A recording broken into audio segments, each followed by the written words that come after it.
Sir. ನಿಮ್ಮ ಬಗ್ಗೆ ಹೇಳ್ಕೊಳ್ಳಿ, ತಾವೇನು ಮಾಡ್ತಿದ್ದೀರಿ, ಹೇಗೆ ತಾವೇನು ಬಿಸ್ನೆಸ್ ಮಾಡ್ತಿದ್ದೀರಿ?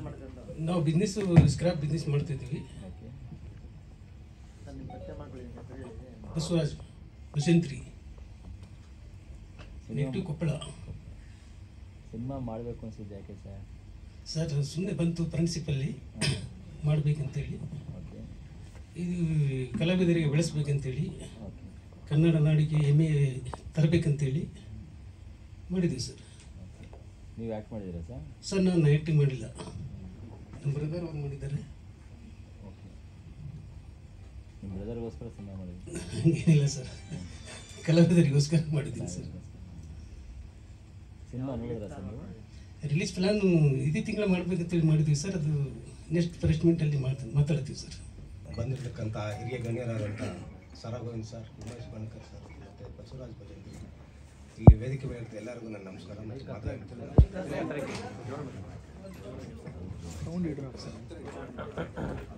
ಸರ್ ಸಿನಿಮಾದಲ್ಲಿ 5 ಹಾಡುಗಳಿದೆ ಮತ್ತು 6 ಫೈಟ್ ಇದೆ.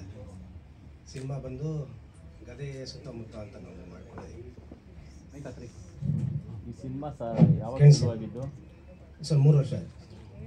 ಏನು ಕತೆ, ಏನು ಹೇಳಕ್ಕೆ ಹೊರಟಿದ್ದೀರಿ ಸರ್ ಅದು? ಸರ್ ಆಂಜನೇಯನ ಗದೆ ಬಗ್ಗೆ ಕತೆ ಸರ್, ಆಂಜನೇಯನ ಗದೆ ಬಗ್ಗೆ ಕತೆ. ಏನೆಲ್ಲ ನೋಡಿದ್ದ ಕೇಳಿದ್ದ, ಏನಿದು ಕತೆ, ಹೇಗೆ ಉಟ್ಕೊಳ್ಸಿ, ಹೇಗಿದು? ಅದು ಪುರಾಣದಲ್ಲೇ ಇದೆ ಸರ್. ಅಲ್ಲ, ನೀವು ಸಬ್ಜೆಕ್ಟ್ ಹೇಗೆ ಮಾಡ್ಕೊಳ್ತೀವಿ? ಸರ್ ಗದೆ ಮೇಲೆ ಮಾಡ್ಕೊಂಡು ಯಾರಾದರೂ ವರ್ಕ್ ಮಾಡಿದ್ದೀರಾ? ಸರ್ ಅದು ಇಂಟ್ ಕೊಟ್ಬಿಟ್ರೆ ಇದಿರಲ್ಲ. ಓಕೆ. ಇದಕ್ಕೆ ಮುಂಚೆ ಯಾರ ಹತ್ರ ವರ್ಕ್ ಮಾಡಿದ್ದೀರಾ ನೀವು? ನಾನು ಮಾಡಿದ್ದೀನಿ ಸರ್. ಎಲ್ಲೂ ಯಾರ ಹತ್ರ ವರ್ಕ್ ಮಾಡಿದ್ದೀರಾ?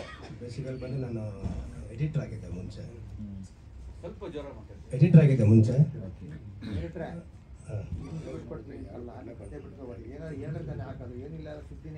ವಿಷಯ ಏನಿಲ್ಲ ಬರೆಯೋದು ಬೇಕಲ್ಲ, ಏನು ಅಂತ ಬರೆಯೋದು? ಅಲ್ಲ ಓಕೆ ಅಲ್ಲ, ಗದೆ ಮೇಲೆ ಮತ್ತು ಊರಿನ ಸುತ್ತಮುತ್ತ ಊರಲ್ಲಿ ಏನು ನಡೆಯುತ್ತೆ, ಗದೆಗೆ ಏನು ಪ್ರಾಮುಖ್ಯತೆ ಇರುತ್ತೆ ಅದನ್ನು ಇಟ್ಕೊಂಡು ಸಿನಿಮಾ ಮಾಡಿದ್ವಿ. ರಾಮನ ಬಗ್ಗೆ ಮತ್ತು ಆಂಜನೇಯನ ಬಗ್ಗೆ. ಎಲ್ಲಿ ಶೂಟಿಂಗ್ ಮಾಡಿದ್ದೀವಿ ಸರ್? ಹೊಸಪೇಟೆಯಲ್ಲಿ ಮಾಡಿದ್ದೀವಿ, ಬೆಂಗಳೂರು, ಚಿತ್ರದುರ್ಗ, ಓಕೆ, ಸಿಂಧನೂರು, ಬೆಂಗಳೂರು ಸುತ್ತಮುತ್ತ ಮಾಡಿದ್ವಿ. ಇದು ಫಸ್ಟ್ ಸಿನಿಮಾ? ಹೌದು ಸರ್. ಎಡಿಟ್ರಾಗಿ ಎಷ್ಟು ಸಿನಿಮಾ ಕೆಲಸ ಮಾಡಿದ್ದೀವಿ ಸರ್? ಎಡಿಟ್ರಾಗಿ ಸುಮಾರು ಸಿನಿಮಾ ಮಾಡಿದ್ದೀನಿ. ಗದೆ ಅಂದರೆ ಏನು, ಯಾವ ಪುರಾಣದ ಗದೆನ ಕಲ್ಪನಾ ಆಗುತ್ತಾ ಅಥವಾ ಗದೆ ಬಗ್ಗೆ ಏನು ಗದೆ ಸುತ್ತಮುತ್ತ? ಅದೇ ಸರ್, ದೇವಸ್ಥಾನದಲ್ಲಿರೋ ಕತೆ ಯಾರೋ ಅಟ್ಯಾಕ್ ಮಾಡಕ್ಕೆ ಬರ್ತಾರೆ, ಅದನ್ನು ಸೇವ್ ಮಾಡೋದೇ ಕತೆ.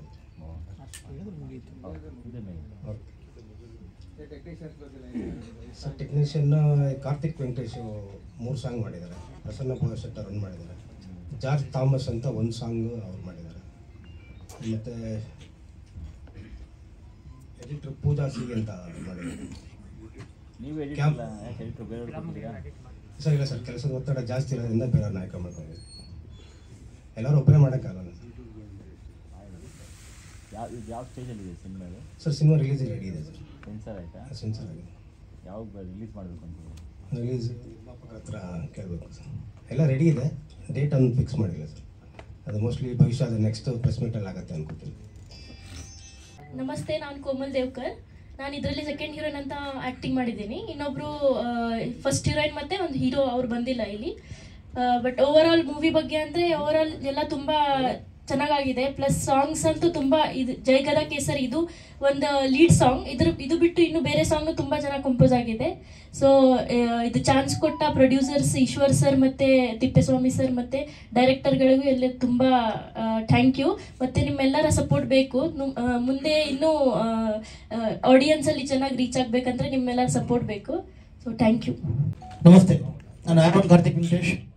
ಪತ್ರಿಕಾ ಮಾಧ್ಯಮದ ಗೆಳೆಯರಿಗೆ ಮತ್ತು ವೇದಿಕೆ ಮೇಲೆ ಗೊತ್ತಿರುವಂಥ ಹಿರಿಯರುಗಳ ಆಹ್ವಾನ ಕೊಡ್ತಾ, ಜೈ ಗದಾ ಕೇಸರಿ ಈ ಫಿಲಿಮ್ ಶುರು ಆಗಿದ್ದು ನಮ್ಮ ಸ್ಟುಡಿಯೋದಲ್ಲಿ. ಈಶ್ವರಪ್ಪ ಮತ್ತು ತಿಪ್ಪೇಸ್ವಾಮಿ ಸರ್ ನಮ್ಮ ಸ್ಟುಡಿಯೋಗೆ ಬಂದಾಗ ಈ ಫಿಲಿಮ್ ಆರಂಭ ಆಯಿತು. ಈ film caste and crew final ಮಾಡಿದಾಗ ನಾವು ಪ್ರಥಮವಾಗಿ ನಾವು ದರ್ಪಣ ಫಿಲಿಮಲ್ಲಿ ಹೀರೋ ಆಗಿ ಮಾಡಿದಂಥ ಅರವಿಂದ್ ರಾವ್ನ ಕಾಂಟ್ಯಾಕ್ಟ್ ಮಾಡಿದ್ವಿ. ನಂತರ ಅವಿನಾಶ್ ಸರ್ ಮತ್ತು ಹಂಗೇ ಪ್ರಶಾಂತ್ ಸಿದ್ದಿ, ತುಂಬ ಹಿರಿಯ ನಾಯಕರು ಈ ನಟರು ಈ ಫಿಲ್ಮಲ್ಲಿ ನಟಿಸಿದ್ದಾರೆ. ಇದಾದ ತಕ್ಷಣ ಕ್ಯಾಮ್ರಾಮ್ಯಾನ್ ಅಂತ ಬಂದಾಗ ನಮ್ಮ ಶ್ಯಾಮ್ ಸರ್ನ ರೆಫರ್ ಮಾಡಿದ್ವಿ. ಶ್ಯಾಮ್ ಸರ್ ಮಾಡಿದ್ರು. ನಮ್ಮ ಸ್ಟುಡಿಯೋದಲ್ಲಿ ಒಂದು 25-30 ಫಿಲ್ಮ್ಗಿಂತ ಹೆಚ್ಚು ಫಿಲ್ಮ್ಗೆ ಅವರು DI ಮಾಡಿದ್ದಾರೆ. ಯತೀಶ್ ಕುಮಾರ್ ಸರ್ ಈ ಫಿಲ್ಮ್ಗೆ ಅವರು ಡೈರೆಕ್ಟರ್. ಆದರೆ ಮುಂಚೆ ಟೆಕ್ನಿಷಿಯನ್ ಆಗಿ ಅವರು ಅಭಯನಾಡು ಸ್ಟುಡಿಯೋದಲ್ಲಿ ತುಂಬ ಫಿಲ್ಮ್ಗೆ ಒಂದು 20 ವರ್ಷಗಳಿಂದ ಕನ್ನಡ ಫಿಲ್ಮ್ ಇಂಡಸ್ಟ್ರಿಯಲ್ಲಿ ಸೇವೆ ಮಾಡ್ತಾ ಬಂದಿದ್ದಾರೆ. ಕುಮಾರ್ ಸರ್, ಯತೀಶ್ ಕುಮಾರ್, ಅವ್ರ ಮಾತು ಕಮ್ಮಿ, ಮಾತಾಡಕ್ಕೆ ಬರಲ್ಲ. ಸೊ ಅವರು ಡೈರೆಕ್ಟರ್ ಆಗಿ ಫಸ್ಟ್ ಫಿಲ್ಮ್ ಮಾಡಿದ್ರು. DTS, DI, sound effects, editing ಅನ್ನೋ ಡಬ್ಬಿಂಗ್ 5 ಡಿಪಾರ್ಟ್ಮೆಂಟಲ್ಲೂ ಕೆಲಸ ಮಾಡ್ತಾ ಬಂದಿದ್ದಾರೆ. ತುಂಬ ಫಿಲ್ಮ್ಗೆ ದೊಡ್ಡ ದೊಡ್ಡ ಫಿಲ್ಮೆಲ್ಲ ಮಾಡಿದ್ದಾರೆ. ಈಗ ಈ ಫಿಲ್ಮ್ ಕಥೆ ಅಂತ ಬಂದಾಗ ಒಬ್ಬ ಅಸಹಾಯಕ ಅಲ್ಲ, ಅವನು ಹಳ್ಳಿಯಿಂದ ಸಿಟಿಗೆ ಬಂದು ಯಾವ ರೀತಿ ಹೋರಾಡ್ತಾನೆ ಅನ್ನೋದ್ರ ಬಗ್ಗೆ ಈ ಕಥೆಯ ಥೀಮ್ ಇದು, online theme. So film story ನಾನು ಹೇಳ್ಬಾರ್ದು ಮ್ಯೂಸಿಕ್ ಡೈರೆಕ್ಟರ್ ಆಗಿ, ಬಟ್ ಅದ್ರೂ ಸ್ವಲ್ಪ ಹೊಸ ತಂಡ ಇರೋದ್ರಿಂದ ನಾನೇ ಕಂಟೆಂಟ್ ಕೊಡ್ತಾ ಇದ್ದೀನಿ. ಸೊ ಒಬ್ಬ ವಿಲೇಜಿಂದ ಬಂದು ಸಿಟಿಗೆ ಬಂದಾಗ ಯಾವ ರೀತಿ ನಡ್ಕೊತಾನೆ ಅನ್ನೋದು, ಒಂದು ವಸ್ತು, ಅಮೂಲ್ಯವಾದ ವಸ್ತು ಕಳ್ತಾನೆ ಆದಾಗ ಯಾವ ರೀತಿ ಅನ್ನೋದನ್ನು ಹೋರಾಡ್ತಾನೆ ಗೆಲ್ತಾನೆ ಅನ್ನೋದೇ ಈ ಫಿಲ್ಮ್ನ ಸಾರಾಂಶ, ಆನ್ಲೈನ್ ಸ್ಟೋರಿ. ಫಿಲ್ಮಲ್ಲಿ 5 ಹಾಡುಗಳಿವೆ. ನಾನು 3 ಹಾಡುಗಳಿಗೆ ಕಂಪೋಸ್ ಮಾಡಿದ್ದೀನಿ, ಮ್ಯೂಸಿಕ್ ಮತ್ತು ಸಂಗೀತ ಮತ್ತು ಸಾಹಿತ್ಯ ಸಂಯೋಜನೆ ಮಾಡಿದ್ದೀನಿ. ಇದು ನನ್ನ 58ನೇ ಸೆನ್ಸರ್ ಆಗಿರೋ ಫಿಲ್ಮ್. 2 ಫಿಲ್ಮ್ಗಳಿಗೆ 2 ಸಾಂಗ್ಗಳಿಗೆ ಗೆಸ್ಟ್ ಕಂಪೋಸರ್ ಆಗಿ ನಮ್ಮ ಸಹೋದರ ಪ್ರಸನ್ನ ಬೋತ್ಶೆಟ್ಟರ್ ಮತ್ತು ಇನ್ನೊಬ್ರು ಮಾಡಿದ್ದಾರೆ, ತಮ್ಮಸರು. ಇಂಡಿಯಾದಲ್ಲಿ ನಂಬರ್ 1 ಸಿಂಗರ್ ಅಂದರೆ ಲತಾ ಮಂಗೇಶ್ಕರ್ ಅಂತ ಪ್ರತಿಯೊಬ್ಬರು ಗೊತ್ತು. ಲತಾ ಮಂಗೇಶ್ಕರ್ ನಂತರ ಸೆಕೆಂಡ್ ಸಿಂಗರ್ ಅಂದರೆ KS ಚಿತ್ರಾನೇ ಆಗಿರಬೇಕು. ಯಾಕಂದರೆ ಆಶಾ ಭೋನ್ಸ್ಲೆ ಮತ್ತು ಕವಿತಾ ಕೃಷ್ಣಮೂರ್ತಿ ಮತ್ತು ಶ್ರೇಯಾ ಘೋಷಾಲ್ ಇದ್ರೂ ಚಿತ್ರಮ್ಮನ್ಗೆ ಈಕ್ವಲೆಂಟ್ ಆಗಿ ಸಿಂಗರ್ ಯಾರೂ ಇಲ್ಲ ಅಂತ ನಾನು ನಂಬ್ತೀನಿ. ಕನ್ನಡ, ತಮಿಳು, ತೆಲುಗು, ಹಿಂದಿ ಎಲ್ಲ ಭಾಷೆಯಲ್ಲೂ ಅತ್ಯುತ್ತಮವಾಗಿ ಹಾಡ್ಕೊಂಡು ಬಂದಿರೋ KS ಚಿತ್ರ ಅವರು ನನ್ನ ಹಾಡಿಸ್ಬೇಕು ಅಂತ ತುಂಬ ಆಸೆ ಇತ್ತು. SPB ಅವ್ರ ಕೈಲಿ ಹಾಡ್ಸೋಕ್ಕಾಗಲಿಲ್ಲ. ಆದರೆ KS ಚಿತ್ರ ಅವ್ರನ್ನ ಪ್ರಥಮ ಬಾರಿ ಈ ಫಿಲ್ಮಲ್ಲಿ ಹಾಡಿಸಿದ್ದೀವಿ ನಾವು. ಅವ್ರು ಹಾಡಿರೋ ಹಾಡು ಅತ್ಯದ್ಭುತವಾಗಿ ಒಂದು ವಂಡರ್ಫುಲ್ ಸೆಮಿ ಕ್ಲಾಸಿಕಲ್ ರಾಗದಲ್ಲಿ, ಆ ರಾಗದ ಹೆಸರು ರೀತಿ ಗೌಳ ಅಂತ, ಆ ರಾಗದಲ್ಲಿ ಒಂದು ಹಾಡು ಮಾಡಿ ಈ ಫಿಲ್ಮಲ್ಲಿ ರಿಲೀಸ್ ಮಾಡ್ತಾ ಇದ್ದೀವಿ. KS ಚಿತ್ರಮ್ಮ ಹಾಡಿರೋ ಮೇಕಿಂಗ್ ವಿಡಿಯೋ ಕೂಡ ಇದೆ. ಆ ಸಾಂಗ್ನ ನೀವು ಆಡಿಯೋಲ್ಲಿ ನೋಡ್ಬೋದು ಆಮೇಲೆ ನಂತರ. ಇನ್ನೊಂದು ಪೆಪ್ಪಿ ಸಾಂಗ್ನ ಚೇತನ್ ನಾಯಕ್, ನಮ್ಮ ಸಲಾಮ್ ರಾಕಿ ಬಾಯ್ ಹಾಡಿದ್ರಲ್ಲ, ಆ ಚೇತನ್ ನಾಯಕ್ ಮತ್ತು ನಮ್ಮ ಇಂದು ನಾಗರಾಜ್ ಅವರು ಅತ್ಯದ್ಭುತವಾಗಿ ಹಾಡಿದ್ದಾರೆ. 3ನೇ ಹಾಡಿನ ವೆಸ್ಟರ್ನ್ ವೋಕಲ್ಸಲ್ಲಿ ಇಶಾ ಸುಚಿ ಅನ್ನೋ ಸಿಂಗರ್ ತುಂಬ ಅದ್ಭುತವಾಗಿ ಹಾಡಿದ್ದಾರೆ. ಇದು ಮ್ಯೂಸಿಕಲಿ ತುಂಬ ಡಾಮಿನೆಂಟ್ ಫಿಲ್ಮ್, ಇದು ಚೆನ್ನಾಗಿ ಬಂದಿದೆ. ಫಸ್ಟ್ ಪ್ರೊಡಕ್ಷನ್ ಎಲ್ಲ ನಮ್ಮ ಯತೀಶ್ ಕುಮಾರ್ ಸರ್ ಅವರು ಡೈರೆಕ್ಟರ್ ಆಗಿರೋದ್ರಿಂದ ಅವರೇ ನೋಡ್ಕೊಂಡಿದ್ದಾರೆ. ಪ್ರೊಡ್ಯೂಸರ್ ಅಂತ ಬಂದಾಗ ಮಂಜುನಾಥ್ ಭಜಂತ್ರಿ ಅವರ ವಾಯ್ಸ್ ಮಾತ್ರ ನಮ್ಮ ಕಿವಿಯಲ್ಲಿ ಕೇಳಿಸ್ಕೊಳ್ಳೋಕ್ಕಾಯಿತು. ಅವ್ರು ನೋಡೋಕ್ಕೆ ಆಗಿಲ್ಲ, ಇವತ್ತೇ ನೋಡ್ತಾ ಇರೋದು ಅವ್ರು. ನಾನು ಮುಹೂರ್ತದ ನಂತರ ಇವತ್ತು ಬಂದಿದ್ದಾರೆ ಅವರೊಬ್ಬ. ಆಮೇಲೆ ನಮ್ಮ ಈಶ್ವರಪ್ಪ ಸರೇ ಪ್ರೊಡಕ್ಷನಲ್ಲಿ ನಿಂತ್ಕೊಂಡು ಎಲ್ಲ ಜವಾಬ್ದಾರಿಗಳನ್ನ ವಹಿಸ್ಕೊಂಡು ಕೆಲಸ ಮಾಡಿದ್ದಾರೆ. ಆಮೇಲೆ ನಮ್ಮ ತಿಪ್ಪೇಸ್ವಾಮಿ ಸರ್ ಅವ್ರು ವೇದಿಕೆ ಮೇಲೆ ಬರಬೇಕು ದಯವಿಟ್ಟು, ಯಾಕೆ ನಿಂತಿದ್ದಾರೆ ಕಡೆಗೆ ಮೇಲೆ ಬನ್ನಿ ಸರ್. ಅವರು ಈ ಫಿಲ್ಮ್ನ ಬಾಧ್ಯತೆನ, ಈ ಫಿಲ್ಮ್ ಎಲ್ಲ ನಡೆದಿದ್ದು ಹೊಸಪೇಟೆಲ್ಲೇ. ಸೊ ಅಲ್ಲಿ ನಡೆದ್ರು ಕೂಡ ಫುಲ್ ಟೀಮ್ ಹೊಸಪೇಟೆಲ್ಲೇ ಇತ್ತು. ಬೆಂಗಳೂರಲ್ಲಿ ಒಬ್ಬರೇ ಇರ್ತಿದ್ದು, ಬೆಂಗಳೂರಲ್ಲಿ ಎಲ್ಲ ಕೆಲಸಗಳನ್ನ ನೋಡಿ ನಿಂತ್ಕೊಂಡು ಮಾಡಿದವರು ಒಬ್ಬರೇ. ಎಲ್ಲರೂ ಟೆಕ್ನಿಷಿಯನ್ ಸಂಪರ್ಕದಲ್ಲಿದ್ದು ಅವರು ಮತ್ತು ಈಶ್ವರಪ್ಪ ಸರ್ ತುಂಬ ಕೆಲಸ ಮಾಡಿದ್ದಾರೆ, ತಿಪ್ಪೇಸ್ವಾಮಿ ಸರ್ ತುಂಬ ಕೆಲಸ ಮಾಡಿದ್ದಾರೆ ಅಂತ ಎದ್ದು ನಿಂತು ಮಾತಾಡಿ ಆಮೇಲೆ ಕೂತ್ಕೊಳ್ತೀನಿ. ಯಾಕೆಂದರೆ ಈ ವೇದಿಕೆ ಮೇಲೆ ನಾನು ಏನು ಅಂದ್ಕೊಂಡು ಈ ಸಿನಿಮಾನ ಆರಂಭದಲ್ಲಿ 2018ರಲ್ಲಿ ಈ ಸಿನಿಮಾ ನಾವು ಕೈ ಹಾಕಿದ್ದು. ಜೈ ಗದಾ ಕೇಸರಿ ಅಂತ ಕೂತ್ಕೊಳ್ತೀನಿ. ಈಗ 2018ರಲ್ಲಿ ನಾವು ಪಟ್ಟಂಥ ಪಾಡು ನಮ್ಮ ವೇದಿಕೆಯ ಮುಂದೆ ಕುಳಿತಿದ್ದಾರೆ ಅವರೆಲ್ಲ ಕಲಾವಿದರೆ. ಅವರು ಈ ಟೀಮಲ್ಲಿ ಇಲ್ಲ, ಅದು ಒಂದು ನನಗೆ ಬೇಜಾರು. ಅದರಲ್ಲಿ ಒಬ್ಬರೇ ಒಂದು ಕೋಮಲ್ ಮತ್ತು ಅಭಿಷೇಕ್ ಅಂತ, ಅವ್ರು ಬಿಟ್ಟರೆ ಬೇರೆ ಯಾರಿಲ್ಲ. ಅದರಲ್ಲಿ ನಾನು ಆ್ಯಕ್ಟಿಂಗ್ ಮಾಡಿದ್ದಿಲ್ಲ, 2018ರಲ್ಲಿ ಮಾಡಿದ್ದೆ. ಇದು ಒಂದು ಬಸವರಾಜ್ ಸರ್ ಹತ್ರ ನಾನು ಹೇಗೆ ಕೇಳ್ಬೇಕಂತ, ನಾನೊಂದು ಕೊಲೀಗ್ ಅವ್ರ ಹತ್ರ. ನಾನು ಆ ಟೈಮಲ್ಲಿ ಮತ್ತೆ ನಾವು ಈ ಸಿನಿಮಾ ಪ್ರಾರಂಭ ಮಾಡಬೇಕಂದ್ರೆ, ಆರಂಭದಲ್ಲಿ ಹಂಗಾಯ್ತು. ಈಗ ಪ್ರಾರಂಭ ಮಾಡ್ಬೇಕಂದ್ರೆ ಅವ್ರ ಹತ್ರ ಏನು ಮಾತಾಡ್ಬೇಕು ನಾನು? ಅವ್ರು ಸರ್ ತಿಪ್ಪೇಸ್ವಾಮಿಯನ್ನ ಹತ್ರ ಮಾತಾಡ್ತಾ ಇದ್ರು. ಈ ಸಿನಿಮಾನ ನಾವು ಮತ್ತೆ ಮಾಡಿದರೆ ನಿಂತರೆ, ಯಾಕಂದರೆ ನಾವು ನಮ್ಮ ಹೊಸಪೇಟೆಯಲ್ಲಿ ಒಂದು ರಾಜಕಾರಣಿಯಾಗಿ, ಹೋರಾಟಗಾರನಾಗಿ, ಸಮಾಜ ಸೇವಕನಾಗಿ ನನ್ನ ತಕ್ಕ ಮಟ್ಟಿಗೆ ನಾನು ಮಾಡ್ತಾ ಅಲ್ಲಿ ಬೆಳೀತಾ ಬಂದಿದ್ದೆ. ಏನೋ ಸಿನಿಮಾ ಅಂತ ಹೋಗ್ಬಿಟ್ಟಿವಪ್ಪ, ನಾವು ಏನು ಮಾಡ್ತೀವೋ ಇಲ್ಲೋ ಅನ್ನೋ ಒಂದು ಭಯಕ್ಕೆ ಬಸವರಾಜ್ ಸರ್ ಹತ್ರ ಹೋಗಿ ಇನ್ಫ್ಲುಯೆನ್ಸ್ ಮಾಡಿದ್ರು ನಮ್ಮ ತಿಪ್ಪೇಶನ್ನ. ಸರ್ ಈ ರೀತಿ ಈಶ್ವರ್ ಹಿಂಗೆ ಒಂದು ಸಿನಿಮಾ ಮಾಡಿ ನಿಂತ್ಬಿಟ್ಟಾರೆ ಸರ್, ಈ ಕೇಳ್ರಿ, ಅದೇನು ಕೇಳ್ರಿ, ಯಾವುದು ನಿಂದ್ರಬಾರ್ದು, ಓಡ್ತಾನೆ ಇರ್ಬೇಕು, ಅದು ಓಡ್ಸನ್ ಕೇಳ್ರಿ ಅಂತ ಹೇಳಿದ್ರು. ಒಂದೇ ಮಾತಿಗೆ ಅವರು ಮಾಡ್ರಿ ಸಿನಿಮಾ, ಯಾಕೆ ನಿಲ್ಸಿದ್ರು ಅಂತ.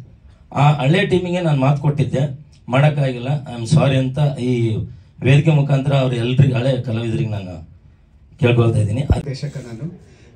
ತುಂಬಾ ಖುಷಿ ಆಗ್ತಾ ಇದೆ. ಒಂದು 7-8 ವರ್ಷಗಳ ಹಿಂದೆ ನಮ್ಮ ತಂದೆಯವರಿದ್ದಾಗ ಅವರು ನನಗೆ ಚಲನಚಿತ್ರ ಮಂಡಳಿಗೆ ಹೋಗಿ ಉಮೇಶ್ ಬಣ್ಕರ್ ಸರ್ನ ಮೀಟ್ ಮಾಡಿಸಿ ಅವರಿಂದ ಹೌದು ಸರ್, ಅವರು ಪತ್ರಕರ್ತರು ಶಿವಕುಮಾರ್ ಬೋತ್ಶೆಟ್ಟರ್ ಅಂತ. ನಾನು ARMN ಮ್ಯೂಸಿಕ್ ಕಾಲೇಜಲ್ಲಿ ಮ್ಯೂಸಿಕ್ ಪ್ರೊಡಕ್ಷನ್ ಕೋರ್ಸ್ ಮಾಡಿ ಸರ್ನ ಮೀಟ್ ಮಾಡಿದ್ದೆ, ತಂದೆ ಅವ್ರದ್ದು ಆಪ್ತ ಮಿತ್ರರು. ಸೊ ಅವ್ರ ಮಾರ್ಗದರ್ಶನ ಮತ್ತು ಅವ್ರ ಬ್ಲೆಸ್ಸಿಂಗ್ಸಿಂದ ಇವತ್ತು ಅವ್ರ ಜೊತೆನೇ ವೇದಿಕೆ ಹಂಚ್ಕೊತಾ ಇದ್ದೀನಿ ಎಂದು ತುಂಬಾ ಖುಷಿ ಆಗ್ತಾ ಇದೆ. ತಂದೆಯವರಿದ್ದಿದ್ರೆ ತುಂಬ ಖುಷಿ ಪಡ್ತಾ ಇದ್ರು. ಅದ್ರ ಜೊತೆಗೆ ಇದು ಈ ಚಿತ್ರಕ್ಕೆ ಕಾರ್ತಿಕ್ ವೆಂಕಟೇಶ್ ಅವರು ಅದ್ಭುತವಾಗಿ ಮ್ಯೂಸಿಕ್ ನೀಡಿದ್ದಾರೆ. ಅವರು ನೀಡಿರುವಂಥ 3 ಸಾಂಗಲ್ಲಿ ನಾನು ಒಂದು ಸಾಂಗ್ನ ಕೇಳಿದ್ದೀನಿ ಕೂಡ, ತುಂಬಾ ಅದ್ಭುತವಾಗಿದೆ. ಚಿತ್ರ ಮೇಡಮ್ ಅವ್ರು ಹಾಡಿದ್ದು. ಅಂತ ಹಿರಿಯ ಸಂಗೀತ ನಿರ್ದೇಶಕರ ಜೊತೆಗೆ ನನಗೆ ಒಂದು ಅವಕಾಶ ಸಿಕ್ತು. ಈ ಅವಕಾಶ ಸಿಕ್ಕಿದ್ದು ಈ ಚಿತ್ರದ ನಾಯಕ ನಟ ರಾಜ್ ಚರಣ್ ಬ್ರಹ್ಮಾವರ್ ಅವರಿಂದ. ಈ ಆಡಿಯೋ ವಿಡಿಯೋದಲ್ಲಿ ನೋಡಿದ್ರಿ, ಅವರು ಥ್ರೇಟ್ ಹಲೋ ಶ್ರೀರಾಮನ್ ಥರನೇ ಕಂಡ್ರು. ಅವರು ಅದ್ಭುತವಾಗಿ ನಟನೆ ಮಾಡಿದ್ದಾರೆ ಹಾಗೂ ನಾಟ್ಯ ಕೂಡ ಹಾಗೆ ಇದೆ. ಸಾಂಗಿಗೆ ತಕ್ಕಂಗೆ ಕೊರಿಯೋಗ್ರಫಿನೂ ಆಗಿದೆ, ಎಡಿಟಿಂಗ್ ಆಗಿದೆ, ತುಂಬ ಗ್ರ್ಯಾಂಡ್ ಆಗಿ ಲಾರ್ಜ್ ಸ್ಕೇಲಲ್ಲಿ ಚಿತ್ರೀಕರಣ ಆಗಿದೆ. ನನಗೆ ತುಂಬಾ ಖುಷಿ ಆಗ್ತು, ಯಾಕಂದರೆ ಒಂದು ಸಾಂಗ್, ಅದು ಟೈಟಲ್ ಸಾಂಗ್ ಅಂದರೆ ತುಂಬ ಜವಾಬ್ದಾರಿ ಇರುತ್ತೆ. ಸೊ ಅದನ್ನು ನಾನು ಅದ್ಭುತವಾಗಿ ನಿರ್ವಹಿಸಿದ್ದೇನೆ ಅಂತ ನಾನು ಬಯಸಿದ್ದೇನೆ. ಹಾಗೆ ಈ ಹಾಡಿಗೆ ಧ್ವನಿ ನೀಡಿದವರು ಸರಿಗಮಪ ಖ್ಯಾತಿಯ ಚಂದನ್ ಗುಪ್ತಾ ಅವರು. ಅವರಿಗೆ ಈ ಹಾಡನ್ನು ಬಿಹಾರಿಂದ ಕರೆಸಿ ಈ ಹಾಡನ್ನು ಅವ್ರ ಬಾಯಿಂದನೇ ಹಾಡಿಸ್ಬೇಕು ಅಂತ ಹೇಳಿ ಕನ್ನಡದಲ್ಲಿ ಟ್ರಾನ್ಸ್ಲೇಟ್ ಮಾಡಿ, ಅವ್ರಿಗೆ ಕನ್ನಡ ಬರಲ್ಲ, ಸೊ ಅವರು ಹಿಂದಿ ಸಿಂಗರು ಆದರೂ ಕೂಡ ಕನ್ನಡವನ್ನು ಕಲಿಸಿ ತುಂಬ ಅದ್ಭುತವಾಗಿ ಮೂಡಿ ಬಂದಿದೆ. ತುಂಬ ಖುಷಿ ಆಯಿತು. ಟ್ರೇಲರ್ ಕೂಡ ತುಂಬ ಪ್ರಾಮಿಸಿಂಗ್ ಆಗಿದೆ. ಚಿತ್ರಕ್ಕೆ ಒಳ್ಳೇದಾಗಲಿ ಅಂತ ಕೇಳ್ಕೊತೀನಿ. ಹಾಗೆ ವೇದಿಕೆ ಮೇಲಿರುವ ಎಲ್ಲ ಗಣ್ಯರಿಗೂ ನಮಸ್ಕರಿಸುತ್ತಾ, ಬಂದಿರುವಂತಹ ಪತ್ರಿಕೋದ್ಯಮ ಅವರಿಗೆ ನಮಿಸುತ್ತಾ, ತಮ್ಮೆಲ್ಲರ ಆಶೀರ್ವಾದ ಇಡೀ ತಂಡಕ್ಕೆ ಇರಲಿ ಅಂತ ಕೇಳ್ಕೊತೀನಿ.